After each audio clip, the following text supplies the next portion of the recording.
Welcome to watch this video. LCM and HCF அதாவது பவர்ஸில் இருந்தால் அடுக்கில் நம்பர் இருந்தால் எப்படி LCM HCF கண்டுபிடிக்கிறது. 21வது வினா. Find the HCF of 2 power 4 into 3 square into 5 cube into 7, 2 cube into 3 cube into 5 square into 7 square and 3 into 5 into 7 into 11. இந்த மாதிரி பவர்லேயும் இருந்தால் எப்படி நம்மளுக்கு ஒரு ஸ்டெப்பு குறைஞ்சிருச்சு. ஏன்னா சாதாரண நம்பர் கொடுத்தா நம்ம அதை ஃபேக்டரைஸ் பண்ணி பவரில் கண்டுபிடிக்கணும். இது நம்மளுக்கு டேரெக்டாகவே பவரில் கொடுத்துருக்காங்க. அதனால் வெரி வெரி ஈஸி. ஓகே, இப்போ இதில் என்ன நம்பருக்கு பாருங்கள், 2 3 5 7, 2 3 5 7, அதாவது பேஸில் இங்கே 2 இல்லை, அது எல்லாமே இருக்குதுல்ல, அதை முதல்ல எழுதுங்க. பேஸில் என்னென்ன இருக்கோ அதை ஃபஸ்ட்டு எழுதிங்க. 2 3 5 7, இங்கே 11 இருக்குது. 2 3 5 7 11 பேஸில் உள்ளது எல்லாமே. 2 3 5 7 11 முதல்ல அதை எழுதிக்கங்க. இப்போ முதல்ல பாருங்கள், 2 power 4 முதல் ஒன்றுனா பாருங்கள். இப்போ 2க்கு நேரம் 2 அடுக்கு இருக்குது. 2 power 4 இருக்குது. அடுத்து இங்கே 1 2 3, இதில் 2, இங்கே 2 கியூப், 2 power 4 இங்கே 2 கியூப். அடுத்தது இங்கே 3 பாலினாமியல் நம்பர் கொடுத்துருக்கு, அதாவது 3 டைம் கொடுத்துருக்கு. 3 நம்பருக்கு அர்த்தம். இப்போ 2 நடக்கு, இங்கே 2 power 4 இங்கே 2 கியூப், இங்கே இல்லை. அதனால் நம்ம இப்போ நம்ம என்ன செய்ய போகிறோம், HCF கண்டுபிடிக்க போகிறோம். சாரி, ஆமாம், இங்கே ஃபைண்ட் HCF தான் கேட்டிருக்கு. HCF கண்டுபிடிக்க போகிறோம். சரி, இப்போ 2 power 4 2 கியூபு, இங்கே 2 இல்லை.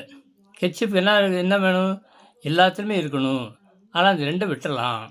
HCFனா ஹையஸ்ட்டு அப்படின்னா அதுக்கு ஆப்போசிஷன் அது லீஸ்ட், ஸ்மால். பவரில் சின்னது எடுக்கணும். நேற்றே சில கணக்கு பார்த்துருக்கோம், அதை மறந்துடுறாங்க. அதுதான் மெயின் பாயிண்ட்.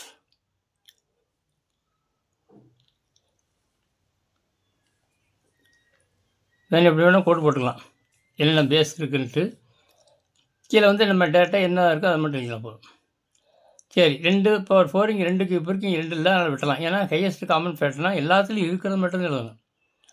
அடுத்து 3 பாருங்கள், 3 ஸ்கொயர்டு, இங்கே 3 கியூப், இங்கே 3 மட்டும் இருக்குது.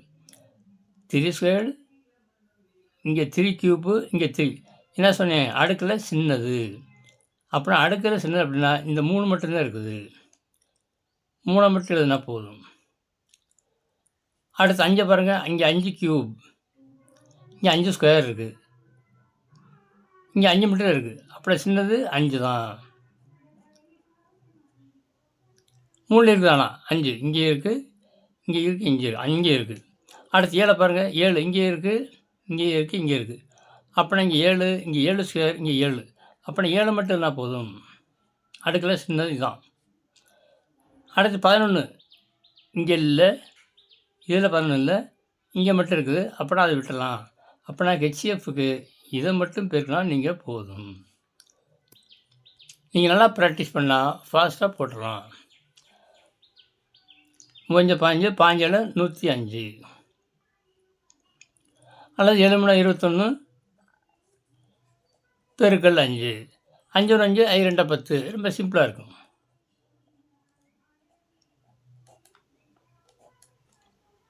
இதுதான் என்னது HCF. ரொம்ப ஈஸியாக, ஒன்றும் கஷ்டம் கிடையாது. அடுத்த கணக்கு. சரி, இப்போ ஆன்சர் கண்டுபிடிச்சாச்சு. 105 வருது. ஆப்ஷன் எங்கே இருக்குன்னு பார்க்கணும்ல. இதை பார்த்தா நீங்கள் எக்ஸாமில் ரவுண்ட் பண்ணணும். அல்லது டிக் பண்ணணும். ஓகே, 105 ஆப்ஷன் சி தான் கரெக்ட் ஆன்சர். அடுத்து 22வது கொஸ்டின்.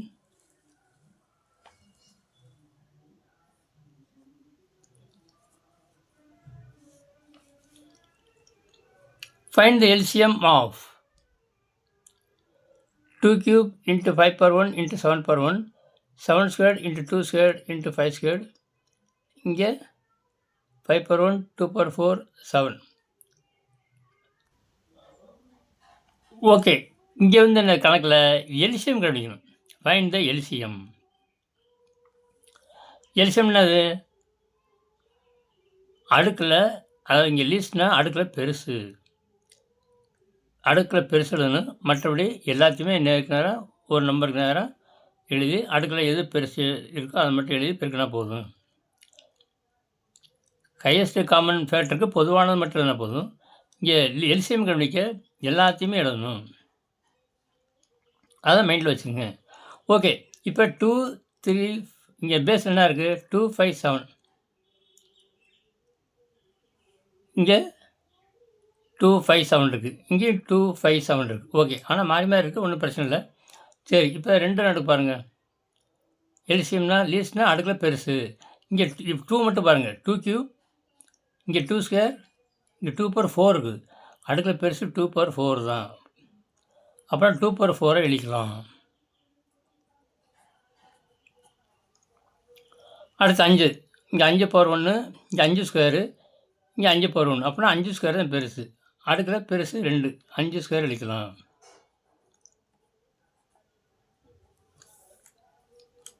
அடுத்து 7.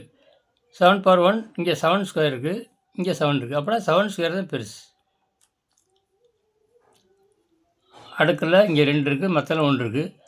இப்போ இதை மட்டும் பெருக்கினா போதும், நம்மளுக்கு எல்சிஎம் கிடச்சிடும். ஆப்ஷனில் பாருங்கள், எல்லாமே நம்பராக தான் இருக்குது. அப்படின்னா எல்லாமே நம்ம பெருக்கணும். ஏன்னா அடுக்கில் எதுவுமே இல்லை. அப்புறம் இப்போ எல்லாம் பெருக்கும். 2 பவர் 4 2 ஸ்கொயர் வந்து 2 2 4. அப்போ இன்னொரு 4 பெருக்கணும். 2 பவர் 4னா 4 அங்கே 16. அது 2 ஸ்கொயர் இன்ட்டு 2 ஸ்கொயர்,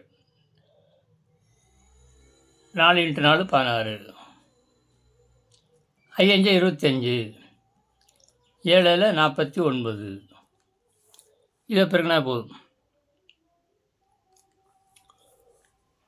ஓகே, இந்த 16 25ஆல் பெருக்க என்ன செய்யலாம் அப்படின்னா 4 25 100ன்னு வருது. அப்புறம் மேலங்களையும் 4ஆல் பெருக்கலாம். 25 இன்ட்டு 4. இது ஒரு ஷார்ட்கட். மற்ற அப்படி எழுதிக்கலாம். 20 பதிலாக 25 இன்ட்டு 4/4 போட்டுக்கலாம். ஏன்னா 25 நாங்கள் 4 4 கேன்சல் ஆச்சு, 25 வந்துடுதா. அதனால் no change in this value. அது ஒரு ஷார்ட்கட் மாதிரி. பாருங்கள், எல்லாமே பெருக்கில் இருக்க, ஒன்றும் பிரச்சனை இல்லை. ஒரு நாள் நாங்கள் இந்த 4 16 இதை கேன்சல் பண்ணுங்கள். இப்போ பாருங்கள், 25 100, 25 100, 100 4 பெருக்குன்னா 400, 400 இன்ட்டு 49.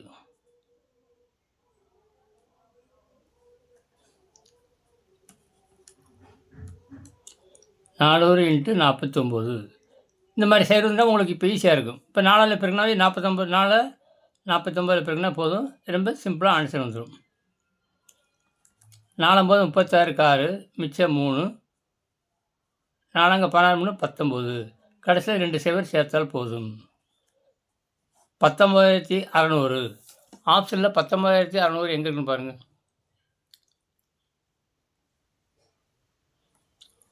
ஓகே, ஆப்ஷனில் ஏயில் இருக்குது. 19600 இதுதான் சரியான விடை. இதுதான் எல்சிஎம். அடுத்தது 23வது வினா. ஓகே, 23வது வினாவை பாருங்கள். Find the HCF and LCM of 4/5, 5/6 and 7/15. இந்த மாதிரி P/Q வடிவத்தில் இருக்குது. ஃப்ராக்ஷனல் வடிவத்தில் ஃபார்மில் இருக்குது.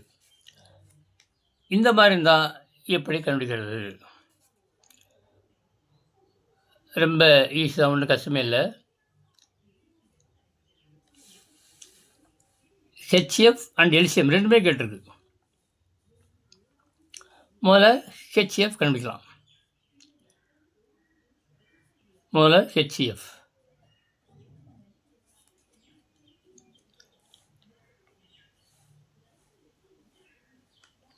Okay, find the HCF and LCM of this.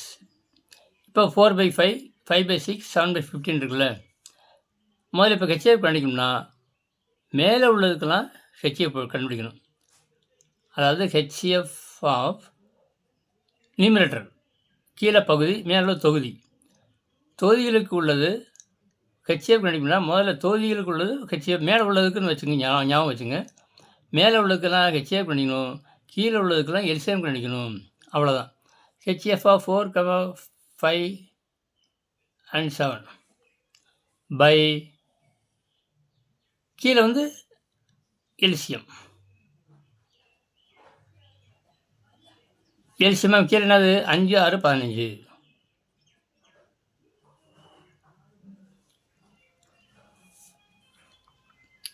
இப்போ ஹெச்எஃப் மட்டும் கண்டுபிடிக்கிறோம். அதுக்கு மேலே உள்ள எண்களுக்கெல்லாம் நியூமரேட்டர் உள்ளதுக்கெல்லாம் முதல்ல ஹெச்எஃப் கண்டுக்கணும். கீழே டினாமினேட்டருக்கு உள்ளதெல்லாம் எல்சிஎம் கண்டுபிடிக்கணும். ஓகே,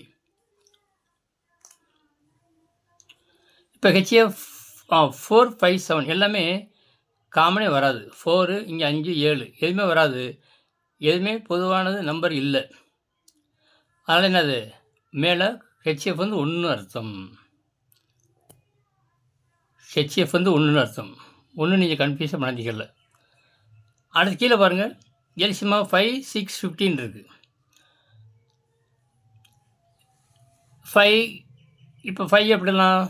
5 அப்படி வச்சுங்க. 6 வந்து எப்படிலாம்? 2, 3 சார் 6, அதாவது 2, 3. ஏன்னா 2 தனியாக 3 தனியாக 5க்கு நேரம் அப்படி எழுதுறதுனால இப்படி எழுதுகிறேன். அடுத்து 15 வந்து 3 பெருக்கல் 5 எழுதலாம். 3க்கு நேரம் 1, அப்புறம் 5க்கு நேரம் ஒரு 5, 5க்கு நேரம் வந்துடுது. 3க்கு நேரம் 2 நேரம் இப்படி எழுதிக்கிங்க. எல்சிஎம் கண்டுபிடிக்க இந்த மாதிரி எழுதிக்கணும். இப்போ நேருக்கு நேராக அப்படியே ஒரு நம்பர் எழுதி பெருக்க வேண்டியது. 2, 3, 5 இங்கே எல்லாமே அடுக்கில் எதுவுமே இல்லை. அதனால் நேருக்கு நேரம் ஒரு நம்பரை கண்ணை மூடி எழுதலாம், எந்த தேய்க்கும் வேண்டாம். இப்போ எல்லாம் பெருக்குங்க. 26, 6, 30. எல்சிஎம் வந்து 30. அப்படின்னா கீழே வந்து எல்சிஎம் 5, 6, 15 வந்து எவ்வளவு? 30. அப்படின்னா ஹெச்எஃப் வந்து 1/30. ஹெச்எஃப் கண்டுபிடிச்சாச்சு ஒரு இது. ஓகே, அடுத்து எல்சிஎம் கண்டுபிடிக்கணும். ஹெச்எஃப் அண்ட் எல்சிஎம் கேட்டிருக்கு. இப்போ ஹெச்எஃப் கண்டுபிடிச்சாச்சு. இது என்னது? ஹெச்எஃப். இதுதான் ஹெச்எஃப். இப்போ எல்சிஎம் கண்டுபிடிக்கணும். இப்போ எல்சிஎம் ஆஃப் மேலே உள்ளதுக்கு என்ன அர்த்தம்? எல்சிஎம் ஆஃப் 4, 5, 7 மேலே உள்ளதுக்கு எல்சிஎம் கண்டுபிடிக்கணும் பை கீழே உள்ளதுக்கு ஹெச்எஃப் கண்டுபிடிக்கணும். கீழே உள்ளதுக்கு ஹெச்எஃப் ஆஃப் 5, 6, 15.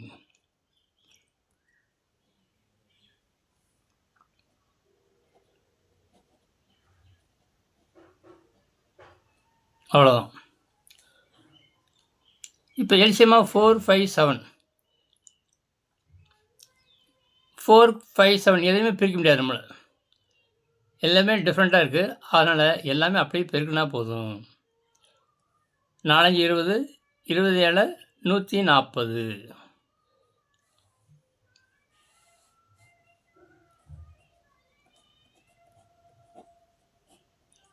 நாலஞ்சு 20, 7 15 செயற்பட்டால் போதும். கீழே ஹெச்எஃப் வந்து இங்கே 5, 6, 15க்கு ஹெச்எஃப். ஏற்கனவே 5, 6, 15 நம்ம பிரிச்சுருக்கோம். இங்கே நம்ம மீண்டும் பிரிக்க தேவையில்லை. 5, 6 வந்து 2, 3ன்னு பிரிச்சுருக்கோம். அடுத்து 3, 5 பிரிச்சுருக்கோம். ஹெச்எஃப் கண்டுபிடிக்கணும். HCF of 5, 6, 15. இப்போ ஹெச்எஃப்க்கு என்ன வேணும்? ஹெச்எஃப்க்கு எல்லாமே பொதுவாக இருக்கணும். இங்கே 2 இருக்குது, அங்கே இல்லை, இங்கே இல்லை. இங்கே 3 இங்கே இருக்குது, மேலே இல்லை. இங்கே 5 இருக்குது, கீழே 5, இங்கேயும் இல்லை. அப்போனா இங்கே வந்து அது ஹெச்எஃப்க்கு வந்து கீழே 1 தான். No common factor. No common factor.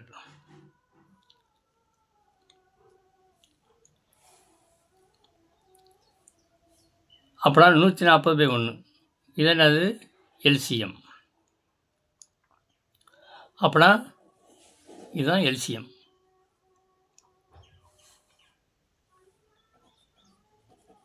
இப்போ ஆப்ஷனை பாருங்கள். அப்போனா 1/30 1/30 ஹெச்எஃப், 140 எல்சிஎம். இதுதான் ஃபைனல் ஆன்சர். 1/30, 140 எங்கே இருக்குன்னு பாருங்கள். 1/30, 140. ஆப்ஷன் சியில் இருக்கா? ஆப்ஷன் சியில் இருக்குது. 1/30, 1/40. 1/30, 140. இதுதான் உங்களுக்கு சரியான விடை. முதல்ல இருக்கிறது ஹெச்எஃப், அடுத்து இருக்கிறது எல்சிஎம்னு அர்த்தம். ஓகே, இதே மாதிரி தான் அடுத்து 24வது கணக்கு.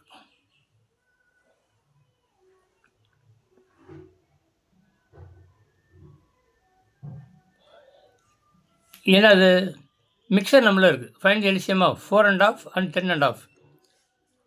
மிக்சரில் கலப்பு பின்னம்னு சொல்கிறோம்ல, அதுதான். பகுதி, தொகுதி, முன்னாடி ஒரு மொழியன் இருக்குது, எல்லாமே கலந்து வரனால இது கலப்பு பின்னம். இதை நம்ம பகுதி தொகுதியாக ஃபஸ்ட்டு மாற்றணும். அதாவது நியூமரேட்டர் டெனாமினேட்டர் மட்டும் வர மாதிரி கொண்டு வரணும். என்னது? எல்சிஎம் கேட்டிருக்குது. எல்சிஎம் 24வது கணக்கு என்னது? எல்சிஎம்.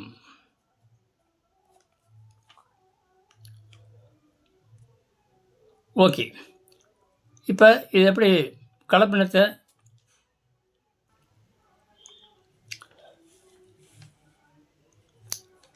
இதை 4, 2, 8 கீழே கீழே பெருக்கி குறுக்கு பெருக்கிற மாதிரி 4ஐயும் 2ஐயும் பெருக்கி 1 கூட்டி மேலே போட்ட முடியாது. 2, 8, 1, 9. 9/2 கமா 12, 21, 21/2. இதுதான் கலப்பு பின்னத்தை தகா பின்னமாக மாற்றுறது. இப்படி தான்.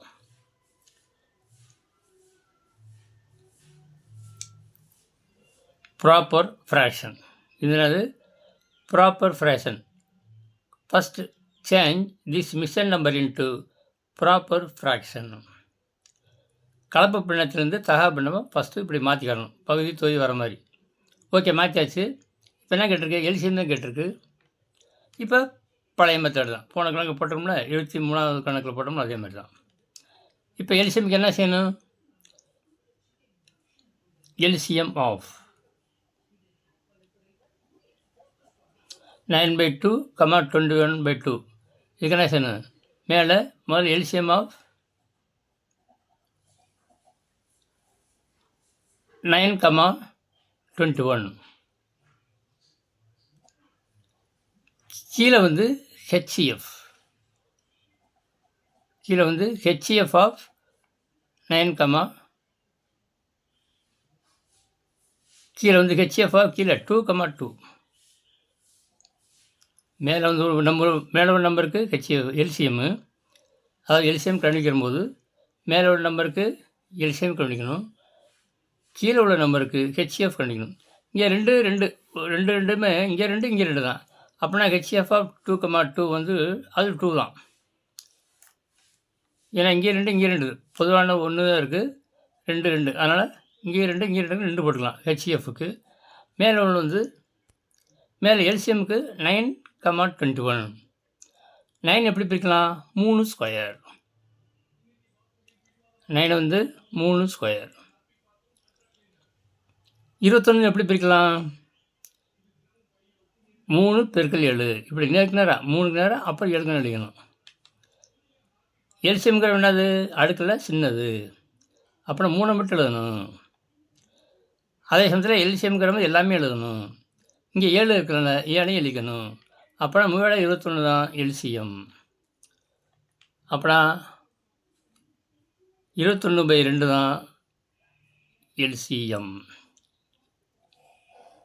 21/2 ஆப்ஷன் எங்கே இருக்குன்னு பாருங்கள்.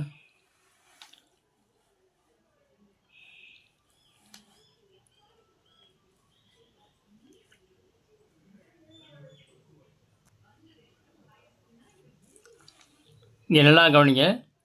எல்சிஎம் 9,21 எல்சிஎம் என்னது?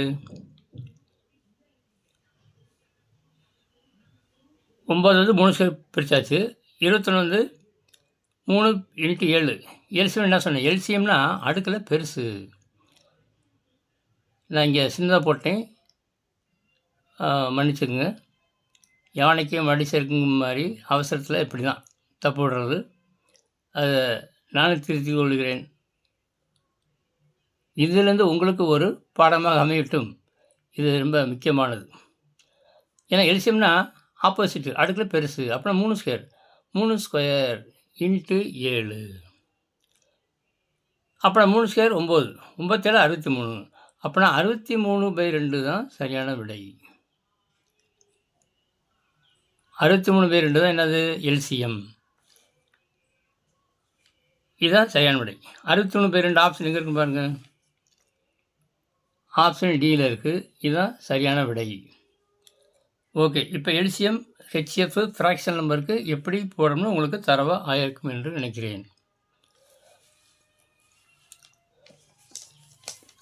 ஓகே, 1 2 3 4 கணக்கு. இப்போ 4 கணக்கு வந்து ஃப்ராக்ஷன் சம்மந்தமாக எல்சிஎம் ஹெச்எஃப் இப்போ தரவாக இருக்கும் என்று நினைக்கிறேன். அடுத்த கணக்கு product of LCM and HF.